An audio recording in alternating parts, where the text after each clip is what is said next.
વિશ્વ હિન્દુ પરિષદ અને જન્માષ્ટમી મહોત્સવ સમિતિના સંયુક્ત આયોજનમાં આ વર્ષે જન્માષ્ટમી વિશેષ રંગત સાથે ઉજવાશે।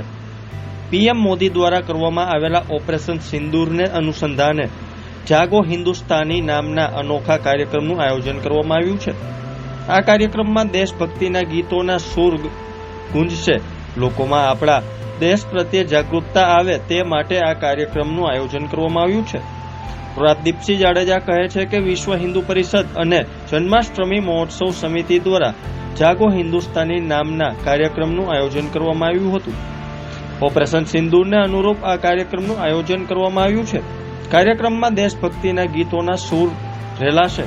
પીએમ મોદી દ્વારા જે ઓપરેશન સિંદૂર કરવામાં આવ્યું તેને અનુસંધાને વિશ્વ હિન્દુ પરિષદ અને જન્માષ્ટમી મહોત્સવ સમિતિ દ્વારા જાગો હિન્દુસ્તાની નામના કાર્યક્રમનું આયોજન કરવામાં આવ્યું છે।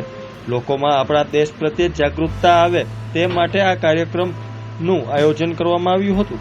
રાજદીપસિંહ જાડેજાનું કહેવું છે કે જન્માષ્ટમીના દિવસે શોભાયાત્રાનું પ્રસ્થાન મવડી ચોકડીથી કરવામાં આવશે। દર વખતની જેમ આ વખતે પણ વિવિધ ફ્લોટ્સ દ્વારા અલગ અલગ કૃતિ રજૂ કરવામાં આવશે। આ શોભાયાત્રા જોવા માટે લોકો દૂર દૂરથી આવે છે। આ શોભાયાત્રામાં અલગ અલગ મંડળ દ્વારા પોતાની કૃતિ કરવામાં આવે છે। આ કાર્યક્રમ માત્ર ભવ્ય ઉજવણી પૂરતો સીમિત નહીં રહે, પરંતુ યુવાનોમાં દેશ પ્રેમ, સંસ્કૃતિ અને એકતાનો સંદેશ ફેલાવવાનો પણ મહત્વનો માધ્યમ બનશે। જાગો હિન્દુસ્તાની દ્વારા દેશભક્તિના સૂર અને ઉજવણીનો ઉમંગ એક સાથે અનુભવવાનું અવસર રાજકોટના લોકમેળામાં પણ મળશે। ત્યારે જો અમારો ખાસ અહેવાલ।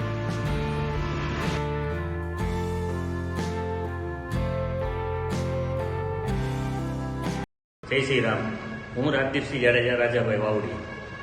આજે આપણે વિશ્વ હિન્દુ પરિષદ અને જન્માષ્ટમી મહોત્સવ સમિતિ દ્વારા જાગો હિન્દુસ્તાની કરીને એક જાજરમાન દેશભક્તિ ગીતનો કાર્યક્રમનું આયોજન કરેલું છે। દસમીની તૈયારીમાં આપણે આજે આ કાર્યક્રમ ખૂબ સારો છે અને ઓપરેશન સિંદૂરને અનુલક્ષીને આ કાર્યક્રમ છે। દેશમાં વડાપ્રધાન નરેન્દ્રભાઈ મોદી સાહેબે જે સિંદૂર ઓપરેશન કર્યું એના અનુસંધાને લોકોમાં નવી જાગૃતતા આવે એના માટેથી આ કાર્યક્રમનું આયોજન કરેલું છે।